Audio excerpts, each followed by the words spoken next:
Sementara itu, saudara, tewasnya seorang pria yang ditemukan di dalam karung di kawasan kilometer 30 Gunung Salak, Kecamatan Nisam Antara, Aceh Utara, diduga dibunuh oknum TNI AL. Komandan Polisi Militer TNI AL Loksmawe ungkap motif pelaku diduga terkait ingin menguasai mobil di sebuah showroom di Aceh Utara.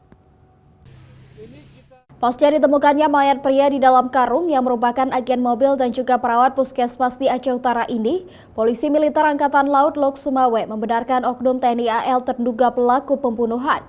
Peristiwa tragis itu terjadi pada Jumat lalu. Dalam konferensi pers yang digelar TNI Angkatan Laut Lanal Loksmawe, dan Pomal mengungkap menurut keterangan tersangka, saat mengemudikan mobil Innova dengan nomor polisi BL 1539HW, tersangka mengajak Hasfiani alias Imam untuk menemaninya dengan alasan melakukan uji kelayakan mobil.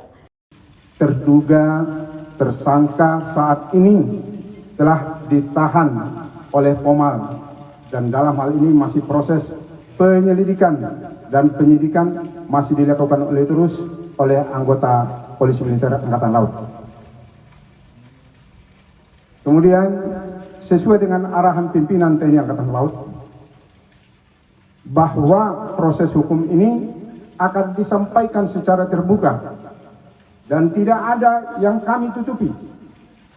Kami berjanji bahwa terduga pelaku nantinya akan diberikan sanksi dan hukuman yang seberat-beratnya sesuai perbuatan dilakukan oleh pelaku. Saat berkeliling di komplek perumahan bekas PT ASEAN, pelaku DI menembak korban. Letusan itu terdengar warga sekitar. Kemudian mobil keluar dari komplek dan terlihat menuju ke arah Medan.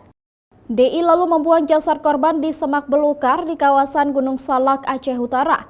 Kini pelaku telah diamankan ke markas Pomal Loksmawe untuk penyelidikan lebih lanjut terkait kronologi dan motif utama pelaku.